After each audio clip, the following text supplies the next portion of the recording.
Hi, this is Dr. Kimberley Linert. You're listening to Incredible Life Creator Podcast.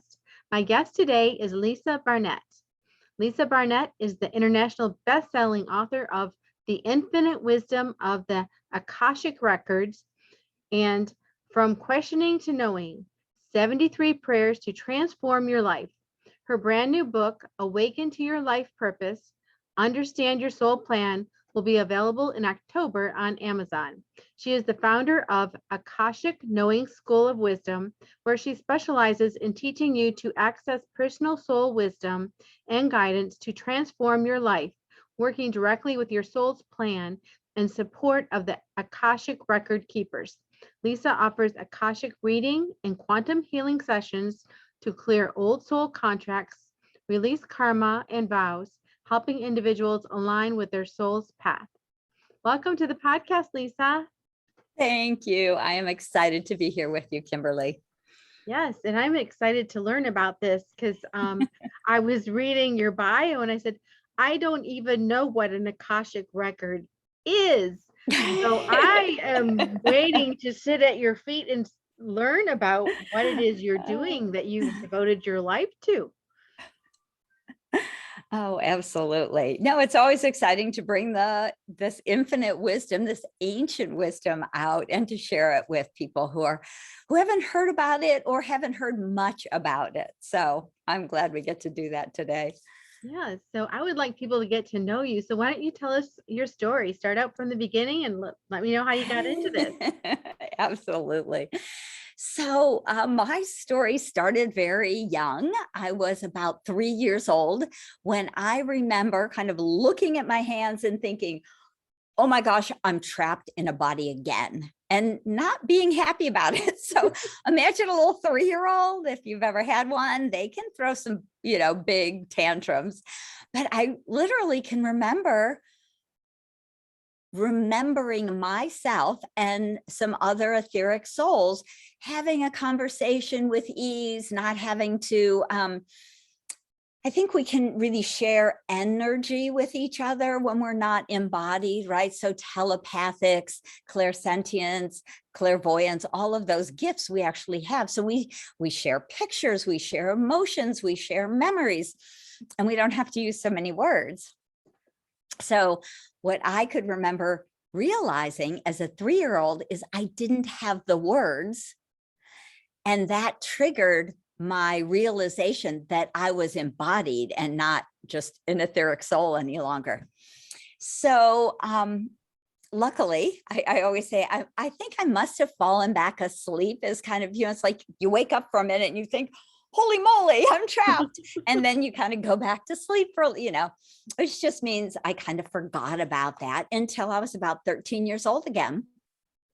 And then the second time I was older and actually could use words. And so I started to study, and I studied all of the ancient wisdom. There was a lot of information about the Eastern religions were coming to the West. It was like the late 60s, early 70s. I started studying some healing modalities. I read a ton. Journeys Out of the Body, I always say, by Robert Monroe, was my favorite book because I was still trying to escape from here.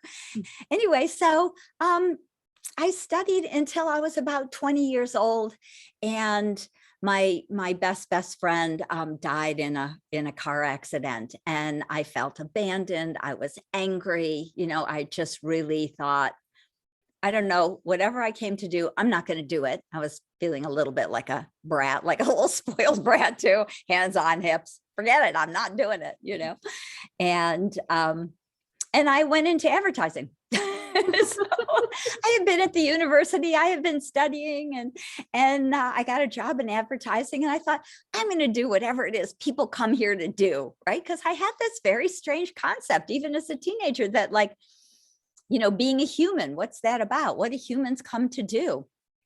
Because I never felt all that human. So, I worked, I made good money, I had a lot of fun, I traveled around, and I did kind of what it was that I think a lot of us do just in our day-to-day life, right? We just live whatever it is that kind of shows up. And until I actually got very sick. I came down with really bad chronic fatigue, because what I've noticed over the years is that when we're not really well aligned to our soul's path, when we're not really doing what we came to do in a bigger way, that's not a job description, it's a bigger kind of doingness.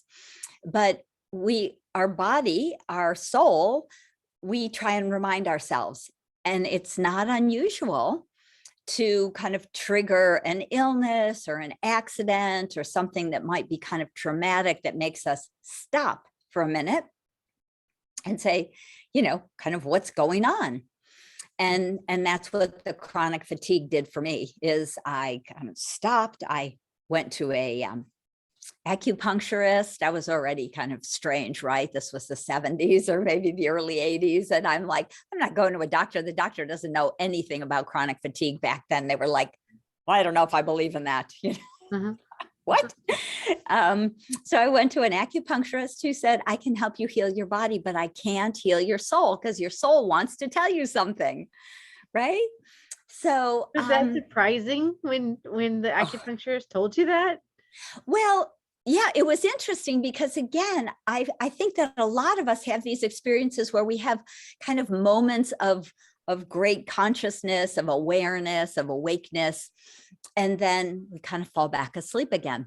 So when I basically, decided I wasn't going to follow my soul path, which had already been almost 8 years of spiritual study, when I decided I wasn't doing that anymore, I went out and had a lot of fun. And like I always say, back then it was like the 70s and 80s in California. I remember disco balls, right? I remember partying here in California. It was a pretty wild time to be alive.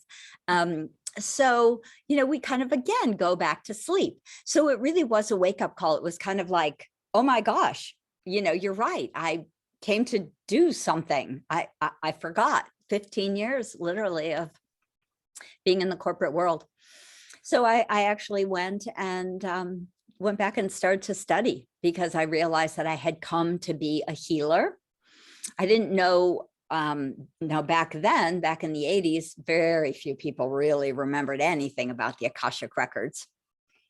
And so I went back and studied to be a healer. I studied energy medicine. I really just, studied for 6, almost 8 years with a really wonderful healer, clairvoyant teacher. And it was really through that process that I kind of woke back up to the Akashic Records and started to speak to the Akashic Record Keepers. But kind of the funny thing was, the teaching back then was still that you could go to the gate of the Akashic Record, but you cannot go in. So you can ask for healing energy for your client, but you can't go into the records and read their records. So many years later, after the Akashic Record Keepers got my attention and I had an ongoing conversation with them, I asked them about that. I said, why did people back whatever in the 60s, 70s, 80s, people I was studying with back then, why did they think you couldn't access the Akashic Records? Why couldn't you go into the records? And these beautiful beings of light that keep the Akashic Records said that back during the Dark Ages, back when people were misusing the information for their own gain, they literally pulled the vibration so far away from the earth that very few people could actually even access the Akashic Records anymore, which is, of course, one of the reasons that we forgot about it, because it just wasn't accessible to anybody except for maybe the great mystics and, the monks, the people who meditated all the time.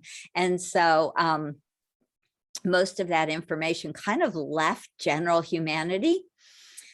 But what the record keeper said was that it's time to bring it back now with the 70s, 60s, 70s, 80s, the energy, right? The beginning of the age of Aquarius, the beginning of us planetarily moving into a different energy alignment, galactic alignment to the central sun, to, some of the greater energies. So it was all divine timing. I learned a ton over all of those years. And eventually I realized I could talk to the Akashic Record Keepers, and so I do. Okay, so let's just back up. What is Akashic Records? Right? I never heard of it before. I'm sure some people haven't Yeah. either. I'm sure lots and lots and lots of people haven't. So the Akashic Records are the recording of each soul's journey throughout really all time space continuum. So if you imagine that from the moment your soul kind of individuated from source, broke away from source, decided to have an individuated experience, from that moment, everything they do, think, say, are, be, right? Every emotion, every feeling, every life here on earth, but also in all other realms and dimensions, everything is energetically recorded in this etheric field that we call the Akashic Records. So if you imagine that, there's two different ways of looking at it, because I find that the younger people that I talk to resonate more with the idea that if, say, you had a GoPro video camera strapped to your head every day, and at the end, and recording everything you saw, you said, you did, you felt, and that was uploaded to the cloud at the end of every day, you could see that kind of cloud, which also makes sense because Akasha is a Sanskrit word for sky or ether. So you're uploading all of your memories into this etheric field. So we also often refer to the Akashic Records as a library, because for many of us, it's easy to imagine, oh, I have one book, say, per life. And so we have hundreds and hundreds and hundreds of lives here on Earth alone, and thousands of lives in other places, planes, or dimensions. And so you actually have your very own library, which is beautiful. And you have your very own beings of light that keep your records for you. So I say you have your very own Akashic Record Keepers or your very own librarians. So kind of looking at it in a more regular sort of way, like a library, or even if it's a video archive. That's literally what your Akashic Records are. So we can only access our Akashic Records, or can we access other people's Akashic Records? Is it the library where you can choose which one you want to see? That's a great question. So what the Akashic Record Keepers say is that it is only in integrity to access your own Akashic Records unless you have the permission to access someone else's. So of course, I do Akashic Record readings and healing sessions for clients, but of course they come to me and say, will you open my records for me?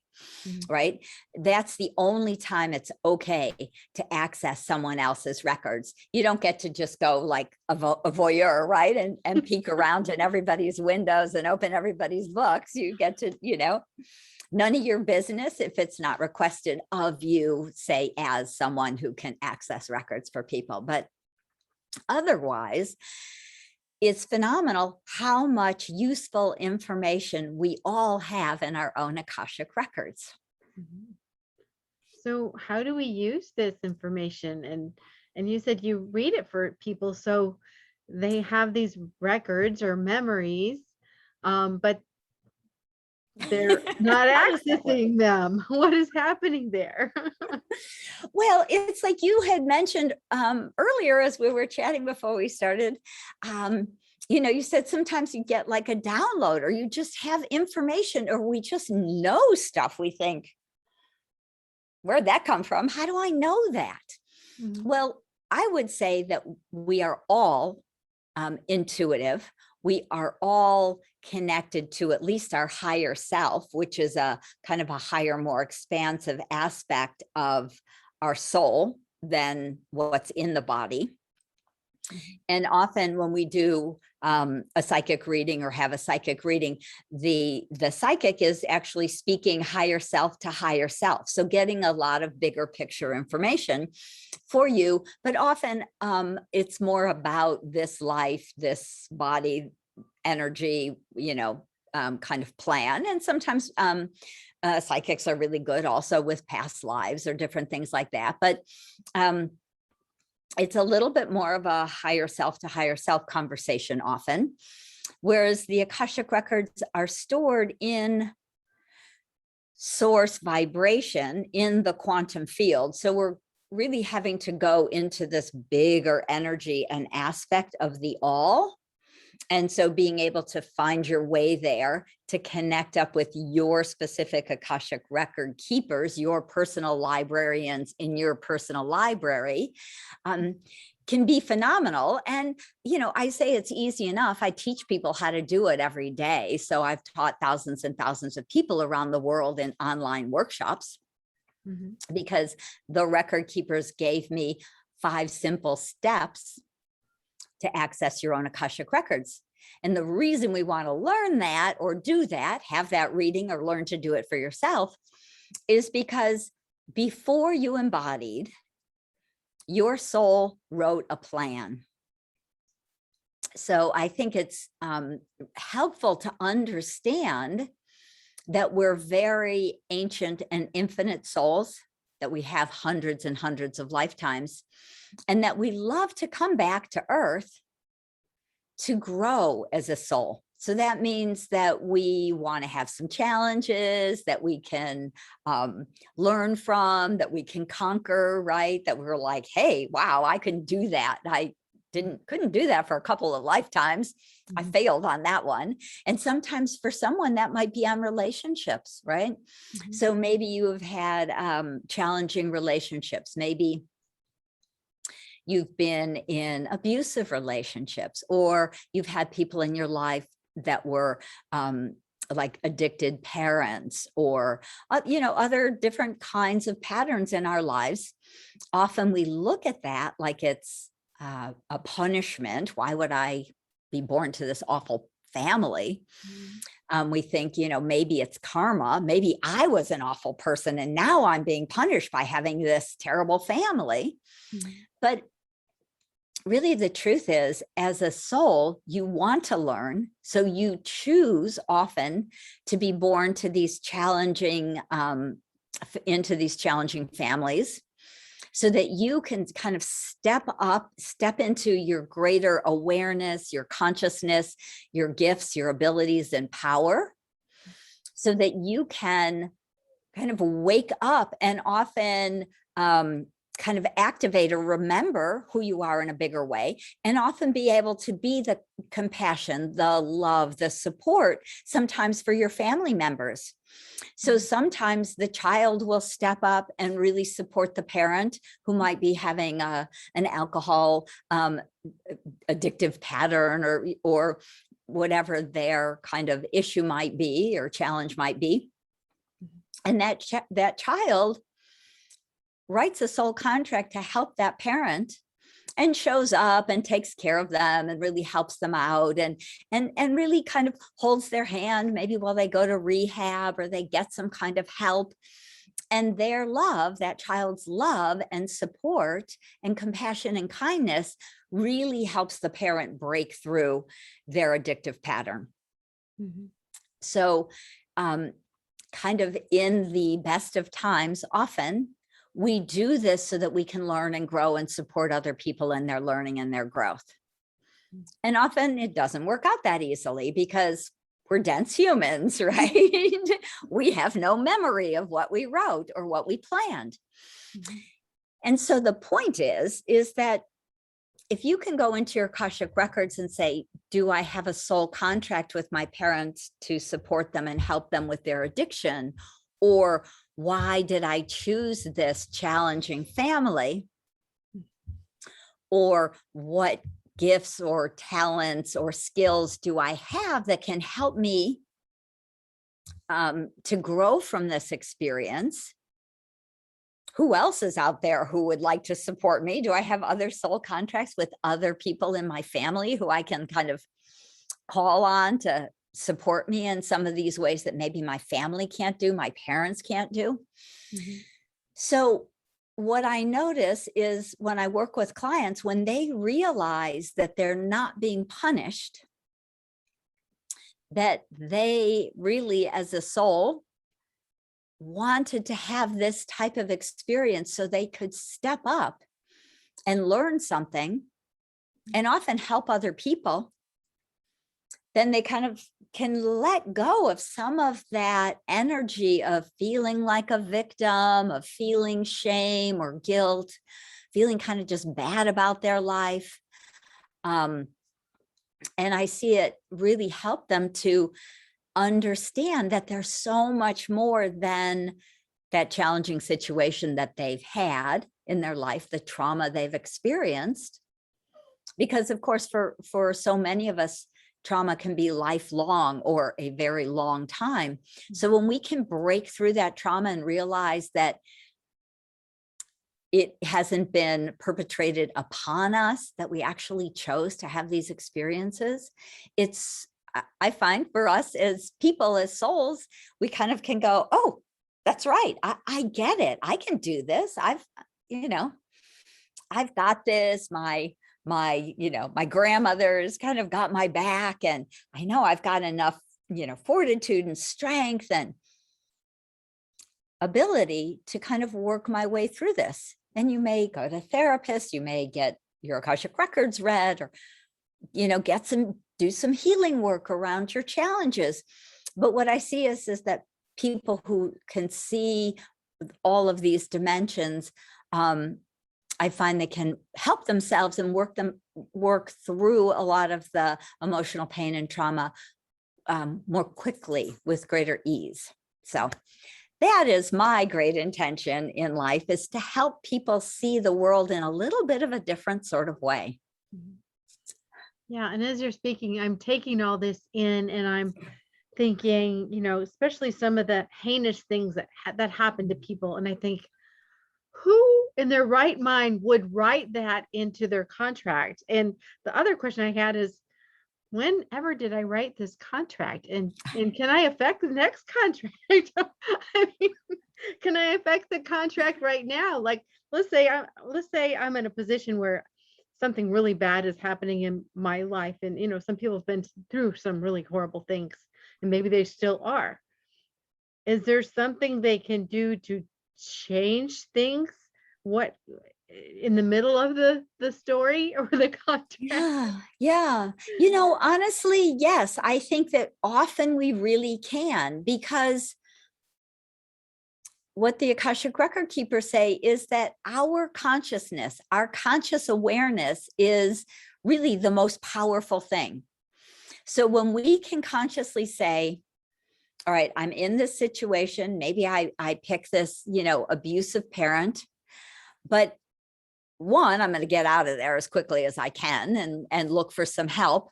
But when I can realize that I'm not a victim and just stuck and freeze, which often happens when we feel that kind of energy of victimhood, when we can say, let me try and make some new choices. Let me forgive this soul for their actions, because what we know in the world in the bigger sort of way, when we can think about oneness, or we're all connected types of spiritual concepts, if we're all connected, if we really truly are all one, if we really truly are all light, which I completely do believe, even though we are often wearing dark clothes and acting in not nice ways, when we can remember that soul is also light, having an experience, and that soul may have volunteered and said, okay, you're looking for someone to help you have this experience, and I don't really want to be the abusive person in your life, but if you're looking for someone and you want someone to do that for you, I'll volunteer. So if you can imagine that there is an aspect of that infinite soul who is just pure light and has actually made a sacrifice to be this awful human, if you can see and remember that light in them and forgive that light, I again always say, the human, I get as far away as I can from them, especially if they're physically, emotionally, mentally, abusive. But we can forgive them from afar. Mm-hmm. We can do our own work, because when we hate people, right, because of the energy or the acts that they perpetrate upon us, of course, we know when we hate them, we're just reaping the energy of hate, and it's filling us up, and it's really making us miserable, and it often can trigger different kind of emotional traumas, more emotional trauma, more illness, just challenges in the body. So when we can wake up and realize that we're all infinite wise souls, when we can do our forgiveness work for ourselves, for the person, for everyone around us, where we can be compassion, we literally clear the energy. And what it does is it actually helps some of these big patterns break down. Mm-hmm.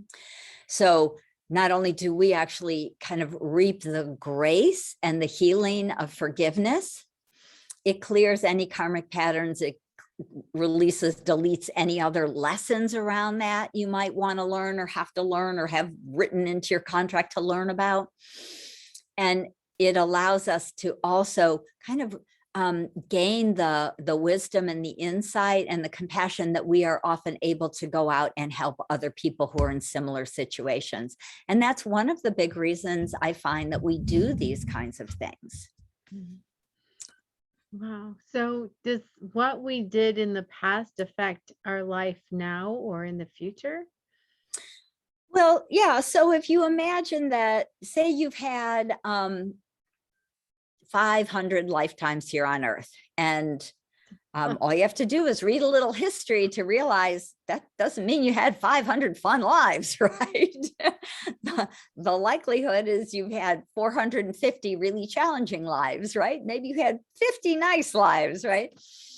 But because we live a long time, or many, many, many lives, and we're here to learn and again grow as a soul, that means that we also do all of the negative things that we would consider dark or bad, negative, right? So the kind of concept of karmic patterns, of learning and growing, is that we always do both sides of the coin. So if you were in an abusive family, the likelihood is that you were the parent and an abusive parent in one or more lifetimes. We're not always the nice people we are now. Mm-hmm. Right. And so we say, okay, I got stuck into some really angry, abusive patterns. And, often you'll see people who are nice enough people, but they have a drinking challenge. And so every time they get drunk, they turn, really mean and angry and yell at everybody and hit their kids and just, you want to run the other way. Well, so if you imagine that was you in a couple of lifetimes, and, here you are now in the child of someone like that, it's about kind of remembering, balancing, learning, maybe being the light to send enough light and love and just being, granted, a lot of children certainly would be hiding also, or hoping someone will step up and help them or save them or take them away from that family. And all of that is part of the process of being able to learn and grow and understand as we work through all of these big challenges. And so a lot of the awareness in the records is who we've been, what we came to do, the soul contracts we've written. And of course, most of us have written 50 contracts to have supportive relationships, also to have lovely, intimate relationships, sometimes to have children, or best friends or business partners. So it can be very helpful to understand some of these soul contracts you've written. So I have a lot of people come to me who say, oh, I've just met this like lovely person. I'm falling in love. Do I have a soul contract with them? Is this really the highest and best relationship for me to be in? Right? It's kind of like, do we have any karma attached? Is there any lessons to learn? Just so I know. Doesn't mean you dump the relationship if there's lessons to learn. But, it's kind of nice. Again, it's like having a little bit more information, walking in with your eyes wide open instead of with a blindfold on, right? So we write soul contracts with other people to support them, to learn and to grow, right? To have children, to be the parent, to be the child. And we also want to bring our gifts and talents from other lifetimes into this lifetime. And that's often what people refer to as like a soul purpose, right? So people are always asking, what's my purpose? What's my purpose? And it's kind of a little bit of a funny answer sometimes, because what the record keepers say is that a lot of what your purpose is to complete your soul's plan. So if you wrote a plan with all these soul contracts, with gifts and talents, with things you want to do and share, learning you wanted to experience, growth you want to experience, if you could go through your life and finish a lot of that, you have really completed your soul purpose for this lifetime, right? Because it does change. We don't always bring back the same gifts and talents. We don't have to keep reliving that same pattern of having a challenging parent or whatever that might be for you. We learn, we grow, we move on, right? Yeah, as you were talking about that, I was thinking about, those children that come in and they're just unbelievably talented, like the 2-year-old who sits down and just totally plays the piano like he's been playing it for years. Or I'm thinking of this one artist, she's from another country, but she paints these huge pictures of Jesus and things like that. And she started painting when she was like 3 or something. And I think, how in the world? Right. I would say that's exactly how. You had many lives as a master, right? Whether you were a master painter, a master singer, a master musician, pianist, whatever it might have been.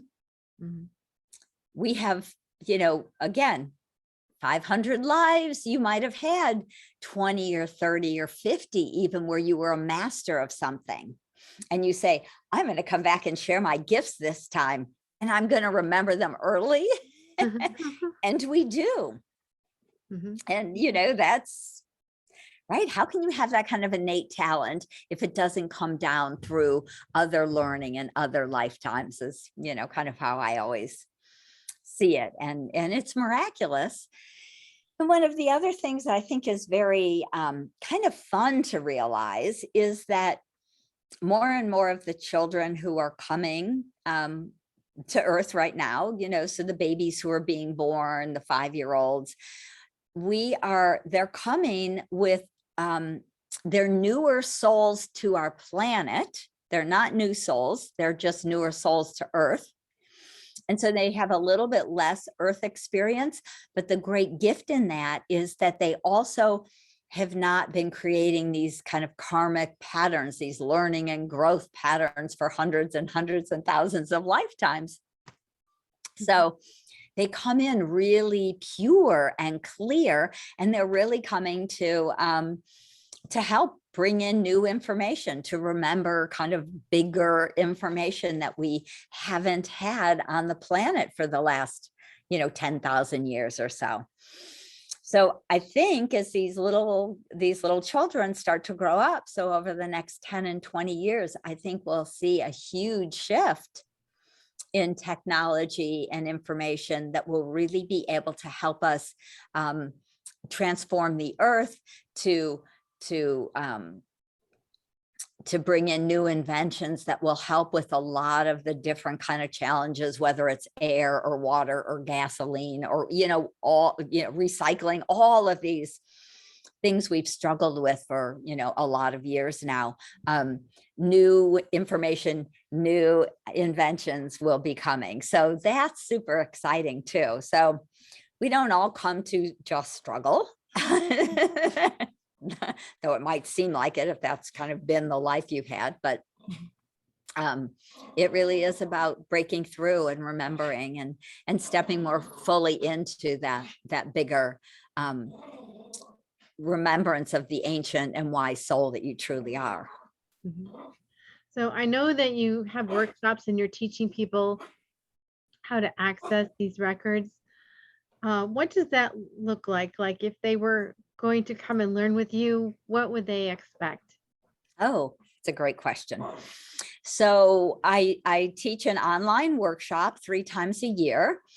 And the way I do it, I've been given this beautiful 5-step wisdom prayer system. So we get online. Usually I do it now twice a week for 3.5 weeks. So the first course is 7 sessions, 2 hours apiece. So you actually spend 14 hours with me learning step by step how to access the Akashic Records with the 5-step wisdom prayer system I've been given. And of course, I hold that energy for you, so it's easier. It's kind of about moving into a higher frequency and vibration. So when someone's holding a higher vibration kind of for you as you do this work, it makes it much easier to start to access your own Akashic Records. So I do a little teaching every session. We practice with exercises and processes. There's numerous different guided visualizations to help you reclaim your energy, to create a rainbow shield so that you can be guided, guarded, and protected every day as you go through your life. There are 3 access prayers, so you get to kind of pick one that you resonate with, along with 7 healing prayers as another healing tool. I've channeled 73 healing prayers from the Akashic Record Keepers, which is one of my books, From Questioning to Knowing, 73 healing prayers to transform your life. And so I teach 7 of them in the workshop because there's so much to learn and so many different pieces. So basically, you get to work with me for 14 hours, ask questions, share your experiences. I usually like to do some group healing for everybody. And it's, a very beautiful kind of profound process to kind of work with these nice groups of people who are interested in learning to access their own soul wisdom. Yeah. And then you also work with people one-on-one. So there's people like me who I just put me in the session and help me. I don't want to learn one more thing. I just want to. So if I were to come into a session with you, what would that be like?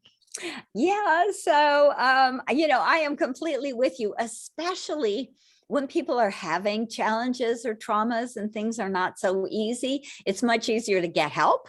And I'm a big fan, of asking for help than to learn how to do something, when you're not in that, frame of mind. So when clients come to me, basically, I just open your personal Akashic Records with your consent, and you get to ask questions about whatever is up for you. So some people come and they want to work on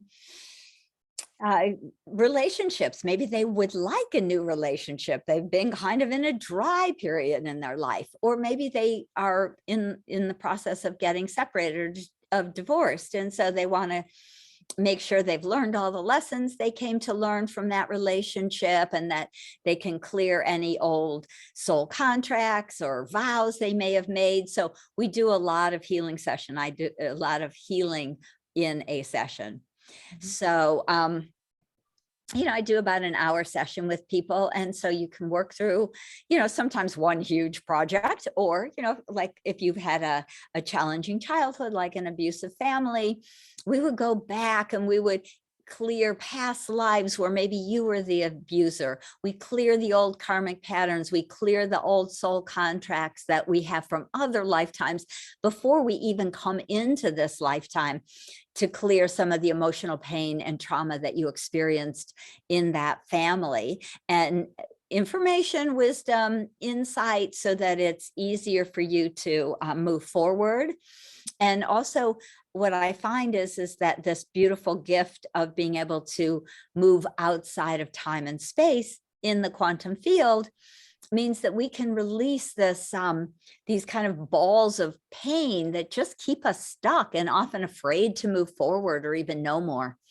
And so what I found is that by being able to just share a little bit with people about maybe some of their lives that weren't so great, and clear the emotional pain and release the old stuck contracts and different old vows, that you don't have to relive it. We can just kind of clear it and release it from your Akashic records, from your energy field, from your body where it may be stored. Mhm. And so what I would say is that almost every single one of my clients walks away feeling lighter, usually happier, like, whew, that was the weight of the world off my shoulders. Mhm. And they feel like, I can move forward, I can move on. And, you know, it might not all be done. A whole lifetime might not be healed in an hour, depending on what your story is, what your situation is. But I find it pretty amazing how much we can really do in a session or two. Wonderful.